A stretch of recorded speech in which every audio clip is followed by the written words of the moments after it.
The following talk is offered freely to ensure that no one is ever denied access to these practices and to these teachings.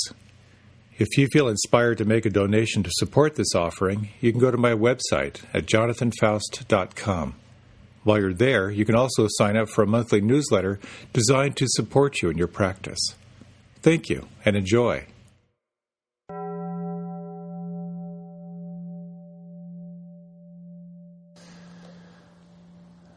A minister was preaching to his congregation, and he said, "Who among you is willing to forgive those who have done you harm?" He got kind of a mediocre response, so he cranked it up a little bit. He goes, "I want to see a show of hands." And slowly everyone's hand in the congregation went up, except for one little old lady. And then he turned to this little old lady and said, "You're not willing to forgive everyone, even your enemies?"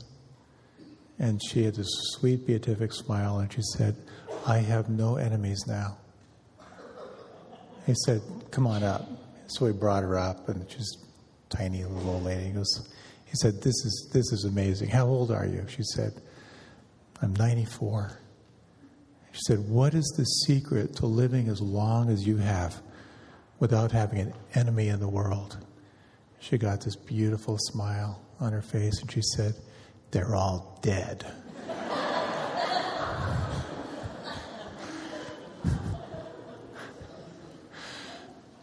So that's one strategy.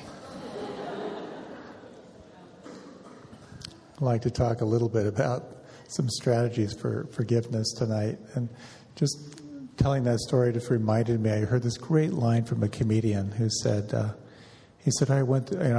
grew up in West Texas going to church, and I learned two things. That sex is the most vile, disgusting thing imaginable. And second, you need to save it for your wife. So there are options around how to forgive. I'd like to talk a little bit about tonight around the cost of not forgiving in your life.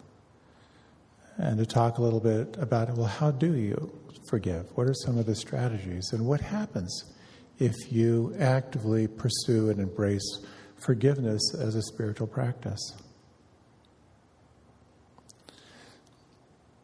A little story that I think speaks to how we short-circuit our capacity to forgive. There was once a poor orphan who wanted nothing more in the world than to belong to a family. Finally, his opportunity came. He was 8 years old, and a family wanted to adopt him. Introductions were made, papers were signed, and just 6 days after his 8th birthday, he left for his new home. He took with him his hope and his possessions, the old worn and torn clothes he was wearing, and a single soft toy. His new parents were excited to have him with them and wanted him to feel like one of the family. A special celebration dinner was held. He was given his own room. He was introduced to the other kids on the street. His new parents took those old clothes, threw them away, and bought him beautiful new clothes. They bought him a bike and more toys, and pretty soon he began to feel like all the other kids in the neighborhood, loved and part of a family. One thing, however, was curious. The young boy's old shoes, the ones with the big holes in them, were not tossed out with the rest of his clothes. His new father placed them on the mantelpiece. It wasn't long before the newly adopted son found out why. Every time that boy did something wrong, his father would go and get those shoes and say, "Look at all we've done for you. We took you in when you had nothing, but look how you've behaved." Unfortunately, we do the same thing all too often in our relationships. We dredge up the past and throw it back in someone's face, never letting them forget how much they're in our debt. Forgiveness means throwing out the shoes as well as the clothes and refusing to dredge up the past and make it a reason for action in the present. And this is what forgiveness is. As someone said, forgiveness is about giving up all hope for a better past. It's truly about letting go. And perhaps you recognize something in that about your treatment toward yourself. How we tend to hold something in reserve that we have as a form of self-judgment or some form of self-punishment. And this is really what holds us back, that inability to let go. And of course, it begins with ourselves. This unrelenting sense of judgment, of course, it's internal as well as external. How many times a day do you come back to some form of self-criticism, some form of self-judgment? If you're not aware of that, it's a very interesting thing to pay attention to. Just to notice the self-talk of how you are judging yourself, comparing yourself to others, is pretty much a constant part of the narrative. I was just back from leading a 5-day retreat where we were in silence for most of it. And so many people reported how by restraining their speech, they became so aware of a constant form of negative self-talk. And this is just the nature of the separate self, of the ego.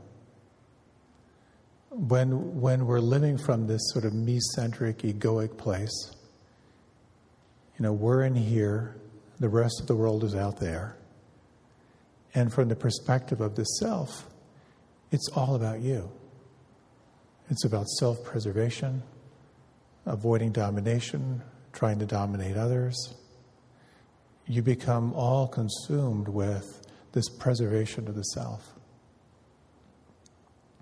I saw a great cartoon it was entitled, "A Narcissist Takes the Rorschach Test," and where he's looking at the cards, me, me, me, me.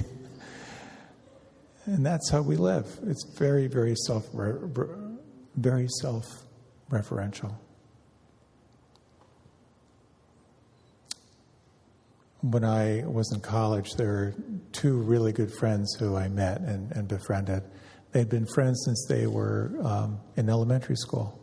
And all through college, they had all these creative projects that they did. And I fell out. I just sort of lost touch, with my world travels and so forth. This is just a month or so ago. And I heard somehow that one of these guys had died. So I called his friend and I said, I just heard about the passing. And we caught up. It had been many years since we had talked. And I said, and he said, well, he'd been sick for a number of years. And I said, did you ever get to connect? Because I had heard there had been a little bit of a meltdown. This is probably 20 years ago. And he said, we never talked again. And I could feel the pain that he held, a childhood friend, a breakdown, and they never talked, and now it's too late. I think we all want to live a life of no regrets. And when you hold on to resentment in your life, it's like holding on to a hot coal. You don't realize that you're the one who's really being burned. And oftentimes, what wakes us up is good old sickness, old age, and death. They're great, great reminders.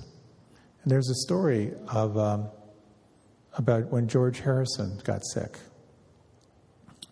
During his final days, his wife and child and his sister Louise were by his bedside. But his sister Louise was especially poignant. She had been feuding with her brother, George, for about 40 years. Their feud began when Louise opened a bed and breakfast named A Hard Day's Night. The rift was healed only when George realized he was going to die from his cancer. And Louise reports that their reconciliation was difficult, but ultimately satisfying. We sort of held hands like we used to, she said. We used to talk for hours about life and the universe. We were able to look at each other's eyes again with love. It was a very, very positive and loving meeting. And the episode tells us exactly what reconciliation is. Two people who've been at odds with each other coming together in a renewed and restored relationship. The tragedy, of course, is it took 40 years. But the good news is they caught it before it was too late. And so it becomes a real question as you engage into non-judging awareness, cultivating, training non-judging awareness. Inevitably, you become more sensitized to what is undigested in your life. And you may find, as many do in their practice, that there are things you're tolerating that are no longer tolerable. And quite often, it'll show up in terms of unresolved relationship stuff. It's very, very challenging work. And probably the most challenging is in this story here. On the train from Washington to Philadelphia, while on my way to my father's memorial funeral service, I sat down next to an interesting fellow who worked with young boys, particularly those in jail and prison, as part of an inner-city project in Washington, D.C. He told me this story. A young kid, 14 years old, wanted to get into a gang. The way he proved himself to enter the gang was to shoot somebody. It was an initiation rite. He shot this kid he didn't know. He was apprehended, brought to trial, and at the end of the trial, convicted. Just before he was taken away in handcuffs, the mother of the boy who was shot stands up, looks him in the eye, and says, "I am going to kill you," and then sits down. After being in prison for a year or so, the boy is visited by that mother, and he's kind of frightened. She says, "I just got to talk to you." They have a little bit of a conversation, and as she leaves him, she says, "You need anything? Cigarettes?" and leaves him a little money. She starts to visit him. She goes every few months, and over the course of 3 or 4 years, she starts visiting him more regularly and talking to him. When he's about to get out at the age of 17 or 18, she asks, "What are you going to do?" And he says, "I have no idea. I got no family. I got nothing." And she says, "Well, I've got a friend who's got a little factory. Maybe I can help you get a job." So she arranges with the parole officer. Then she asks, "Where are you going to stay?" And he says, "I don't know what I'm going to do." And she says, "Well, I have a spare room, and you can stay with me." So he comes and stays in the spare room, takes this job, and after about 6 months, she says, "I really need to talk with you. Come in the living room. Sit down, let's talk." She looks at him and says, "Remember that day in court when you were convicted of murdering my son for no reason at all, to get into your gang, and I stood up and said, 'I'm going to kill you'?" "Yes, ma'am, I'll never forget that day," he says. She looks back and says, "Well, I have." You see, I didn't want a boy who could kill in cold blood like that to continue to exist in this world. So I set about visiting you, bringing you presents, bringing you things, and taking care of you. And now I let you come into my house and got you a job and a place to live because I don't have anyone anymore. My son is gone, and he was the only person that I was living with. I set about changing you, and you're not that same person anymore. But I don't have anybody, and I want you to know if you'd stay here, I'm in need of a son, and I want to know if I can adopt you.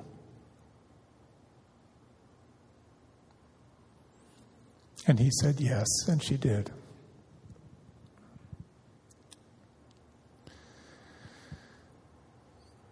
It's hard to imagine. Let's do a short reflection. If you like, you can close your eyes.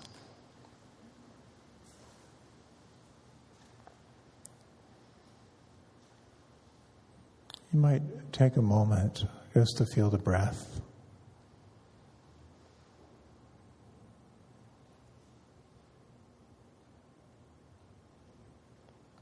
And while that story may be extreme, each one of us in some way has been hurt or betrayed or disappointed. And each one of us, no doubt, has hurt or betrayed or disappointed others.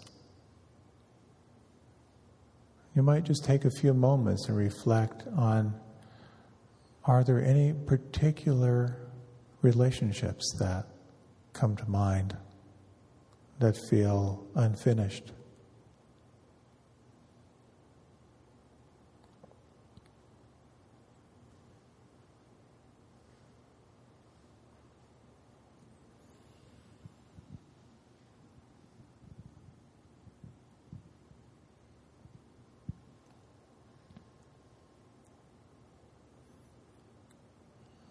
Then if you like, you can deepen the breath and you can let the eyes open.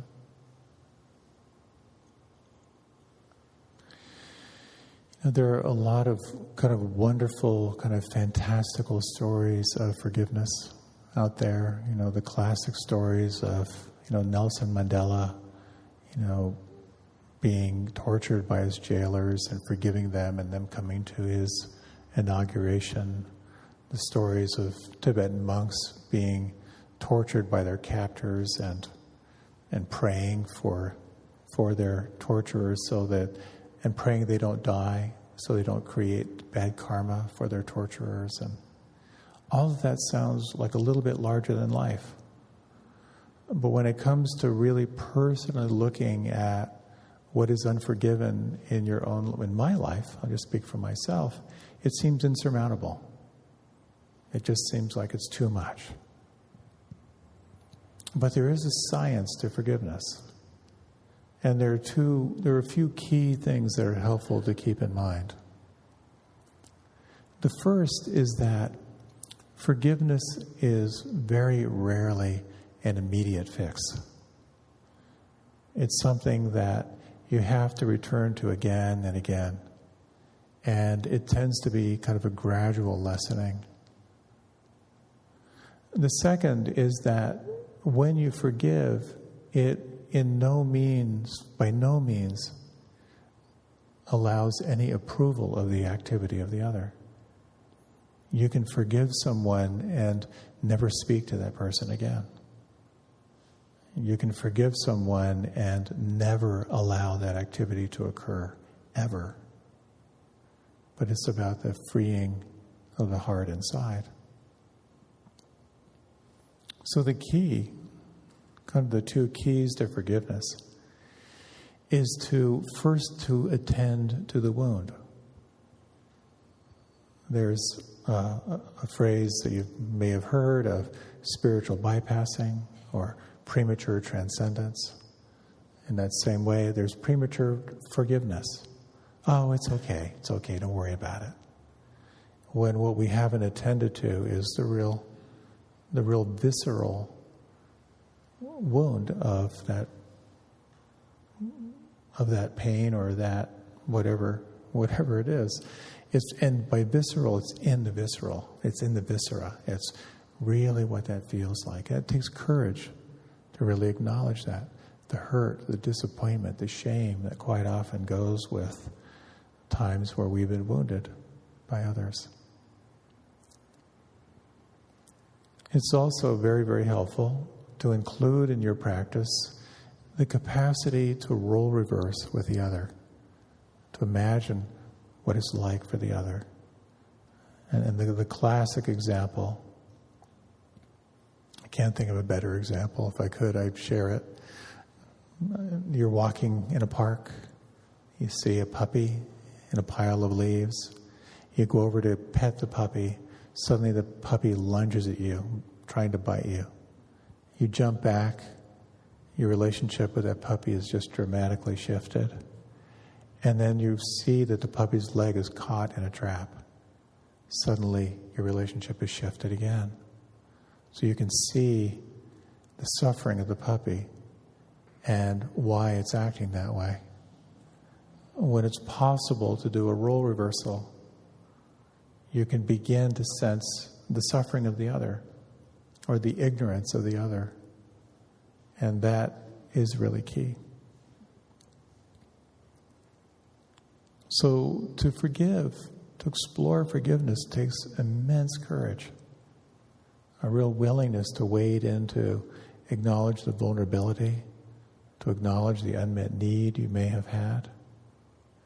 And it's very, very easy to kind of reflect on how you may be harmed by others.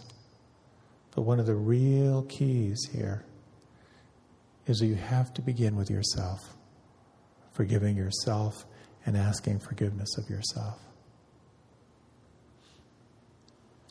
When I first encountered the practice of forgiveness, and I'll share with you in a little bit, kind of there are two approaches. There are these classical phrases that are part of the Buddhist tradition. And then there's sort of an updated modern version, which I think is a little more digestible. But classically, when you explore forgiveness with another, you begin by asking forgiveness for yourself, for any harm you may have caused. So the classic phrase, here's the classic phrase: please forgive me for any harm I may have caused you, consciously or unconsciously, through my thoughts, my speech, or my action. So just to break that down, first you ask permission for yourself. And the first time I did this was someone who seriously bullied me when I was a kid. And I thought, wait a minute, why do I have to start with me? You know, this was the abuser. But when I really kind of broke that down, first you ask forgiveness for yourself for any harm I may have caused, consciously or unconsciously. Now, there's certainly times when we consciously want to inflict pain on others. You know, we want them to know that we're in pain, so we want them to feel something. But a lot of times it's unconscious. We're not even aware that we're causing harm for another. So that's an interesting phrase. But then I asked myself, in relationship to this bully, had I been harboring harmful thoughts toward this person? You bet. Decades of revenge fantasies, starting when I was 5. Well, what about speech? Had I been harboring harmful speech? Absolutely. Absolutely. Talking down about this person, talking negatively about this person. Had I been harmful in my actions? Not so much, mostly because I was afraid of getting beaten up, but absolutely, I was ready to if I had the opportunity. So it was very, very helpful for me to see that in this equation of forgiving, I really had to own up to the harm that I was harboring toward the other person. So that's really critical, really, really critical point. It's also important to note that forgiveness can be very, very challenging, particularly where there's trauma. So if you're exploring forgiveness where there's a lot of trauma, a lot of fear and helplessness, it can be really helpful to have some support. Or it might feel like it's too much. It might be too activating. So to notice that as well. I ran across this story of a firefighter, a paramedic. This was in Texas. He just got his job. He was 20 years old, working as a paramedic, and he had just finished a 24-hour shift and was driving home. And about 4 miles from his house, he fell asleep at the wheel. and he woke up to this horrible scene. His truck had crossed the median line, hit another car, and he killed a 30-year-old pregnant woman and her 19-year-old daughter. And there was another baby in the car. The husband of the killed woman and daughter was a minister. And he went into very, very deep grieving, loss, anger, was very much surrounded by his community in his grief. And there was a very long investigation before the sentencing. Kind of went on and on and on. And as the firefighter was a county officer, he was facing a felony and facing jail time, and his life was ruined. As the minister was sitting with all of this, he was rehearsing his testimony at the trial, to push for the maximum punishment for this guy who'd wrecked his life. And in one of the church gatherings, a young girl said that she couldn't help but think about how the driver of the car was feeling. And she asked the minister if they could pray for him too. And he realized right there he didn't have an option. And so that began to shift how he was holding the whole situation.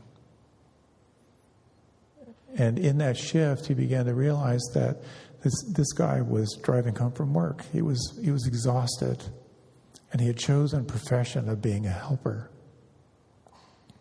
So at the trial, he changed his speech to one where he was asking for the minimum penalty. And one day, he was just leaving the grocery store, and he saw this firefighter go into the store, and he could just see the heaviness and the remorse that this guy was carrying. And that moved him to make contact. And since then, they become real friends. And the firefighter now he's got a family, and his daughter was born on the same day the minister's daughter was born, which brought up more remorse and more grief. But the minister said this. He said, "People think it's incredible that I've made a friend with the person who caused the accident that took my wife and daughter, and they say I'm amazing. But that's not it. I've taught on forgiveness. I know that forgiveness is not so much for the other person, but for yourself." And that's the real power. It's a way of reclaiming your heart and reclaiming your power. So classically, the phrases go like this: "Please forgive me for any harm I may have caused you, consciously or unconsciously, through my thoughts, my speech, and my action." And you just rest and sit with that intent.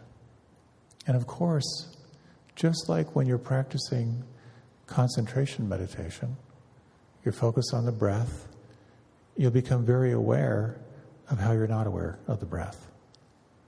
In that same way with forgiveness, when you hold the intent to forgive, you're going to notice everything that isn't forgiveness. Sometimes it can bring up more anger, more emotion, more sadness, more grief as part of how the process works. It's really kind of a purging. And then you explore forgiving the other. I forgive you for any harm you may have caused me, consciously or unconsciously, through your thoughts, your speech, or your actions. When I first started using this formula, particularly where this person had been bullying and abusing me, I suddenly realized it wasn't conscious on his part. It really came from his ignorance. I don't think he was consciously trying to do me harm. He was doing everyone harm he could. And that just sort of began to soften something for me. And I could begin to I got to that role reversal where I could sense his deep unhappiness and how his unhappiness showed up as anger and as lashing out. So I'd like to share with you a set of phrases that are a little more contemporary than that. And I have found them to be pretty sweet. So if you like, you can close your eyes. And I'm going to invite you to think of someone you might try this on. You might like to not do your lifelong arch nemesis, scale it back a little bit just to sort of get a sense of how the process works. If you like, you can close your eyes. And you might begin to slow down your breath a little bit.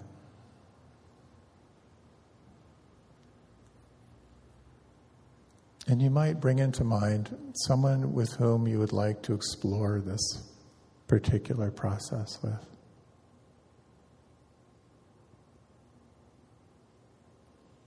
And if you need a little more time, you can raise your left hand. Okay, so we'll take a little more time. Someone with whom you may feel some separation.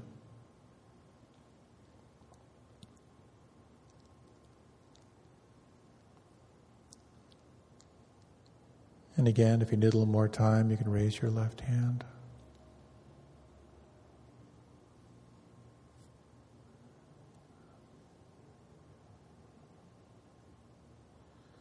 So it may be helpful to draw this in a little bit closer. If you're a visual person, it could be helpful to find some visual representation of this person. You might see this as a still image or as like a movie clip.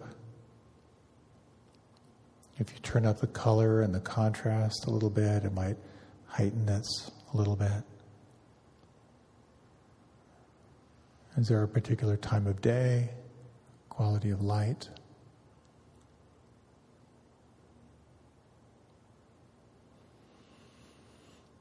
It can be helpful to bring in any auditory memories, a tone of voice or words or sounds, and add them to this reflection.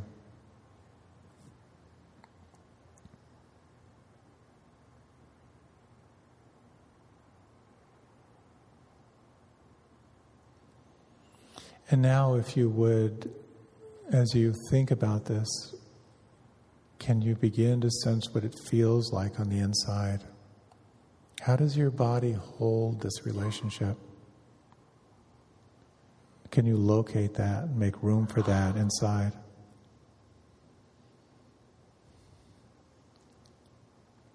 And if it feels right for you, you might amplify this kinesthetic investigation by just asking, what is this like at its worst, at its most chronic?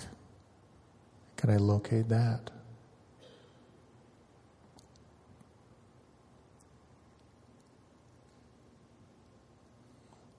So there are 3 sections to this reflection.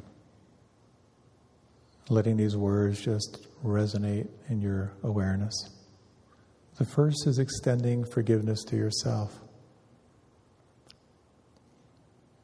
I allow myself to be imperfect.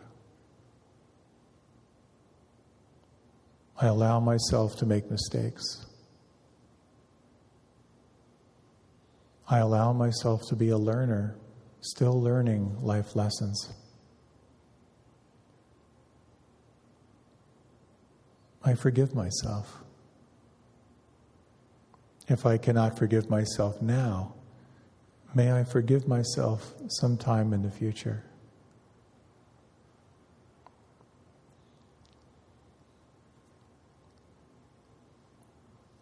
And you might inquire, if you could forgive yourself, what would that feel like? What would that be like inside?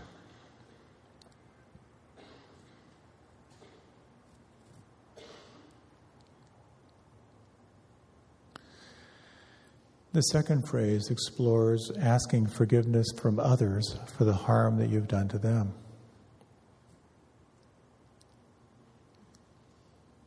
Please allow me to be imperfect. Please allow me to make mistakes. Please allow me to be a learner, still learning life's lessons. Please forgive me. If you cannot forgive me now, please try to forgive me sometime in the future.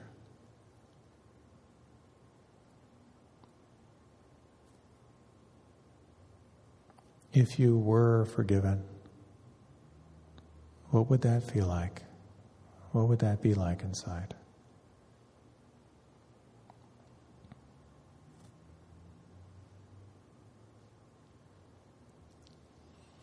The third phrase, extending forgiveness for those who have harmed you. Just as I allow myself to be imperfect, so I allow you to be imperfect.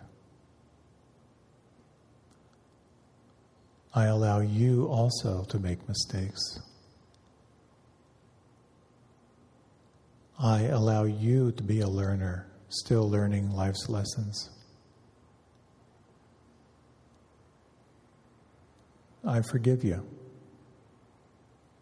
If I cannot forgive you now, may I forgive you sometime in the future.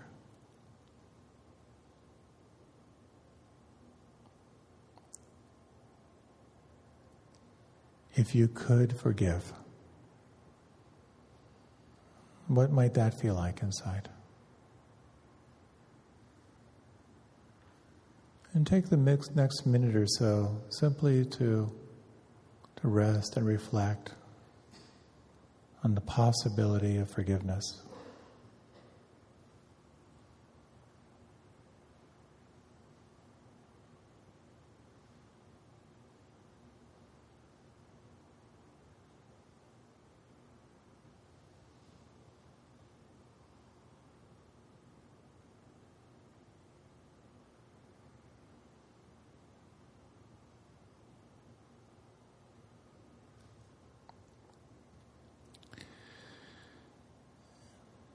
And now deepening your breath.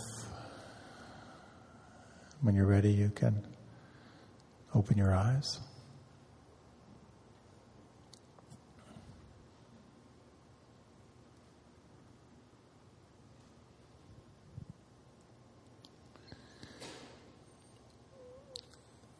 Sam did something really stupid.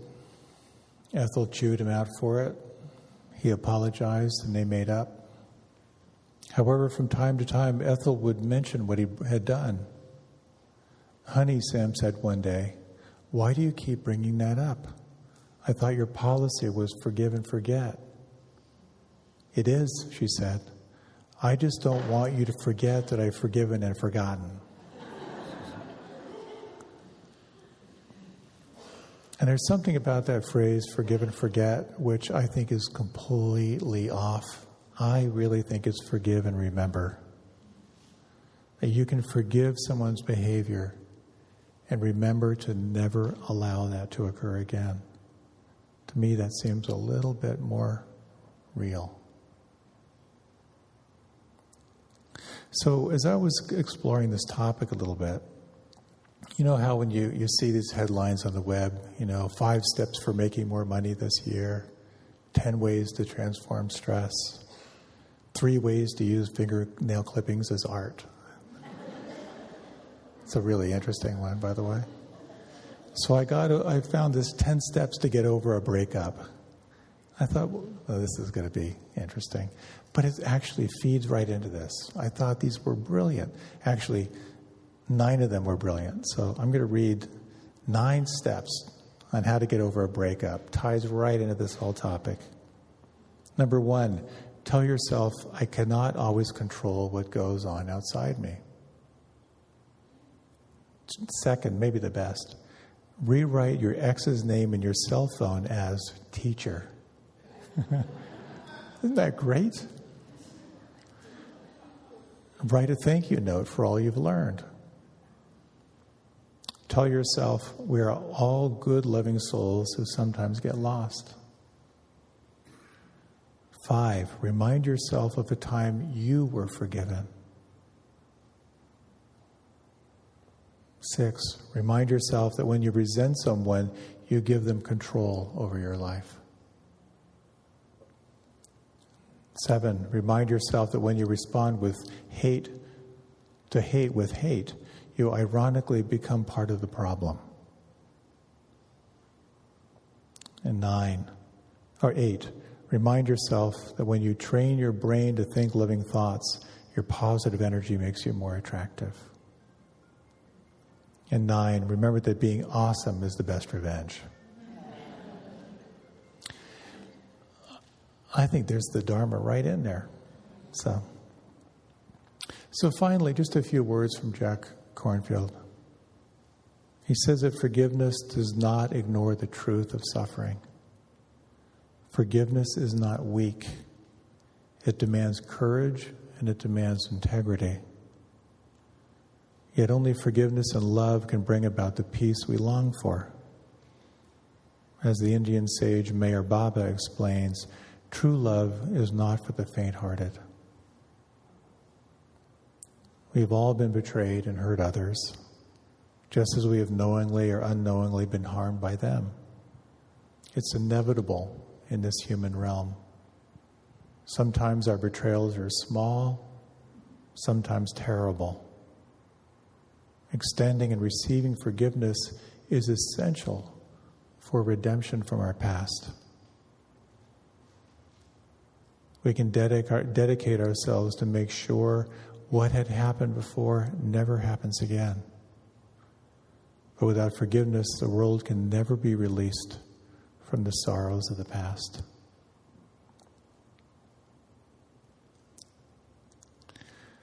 Let's take a few moments just before we close. You might again feel your breath.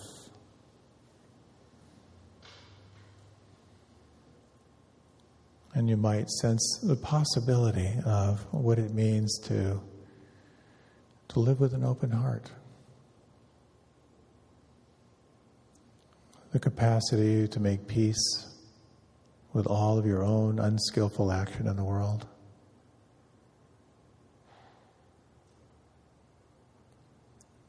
The capacity to forgive those who've harmed you. And to cultivate these two qualities of presence. Your capacity for wisdom, to recognize what is true. And your capacity for compassion, to hold yourself and this world with a loving heart.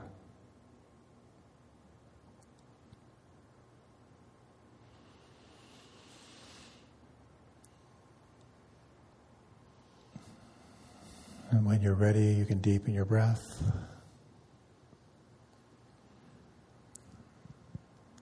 And when you're ready, you can open your eyes. Thank you so much for your time and attention. If I bored you, please forgive me. A few quick announcements. There's a reminder, there's yoga before class, mindful discussion group happening afterward. Flyer for Anna's yoga class back on the table. And if you're interested in a retreat, the IMCW Fall Retreat, 7-day retreat, is open now for registrations. Life-changing, as I like to say, satisfaction guaranteed or double your misery back. That's there. And I'm doing a day-long retreat here next month in August. It's called No I and Mine. An experiential exploration of the teachings of not self. So if you want to explore that, it should be really juicy. You can sign up in the back for the mailing list, and as always, thank you for your support for the church and for me. Have a happy evening.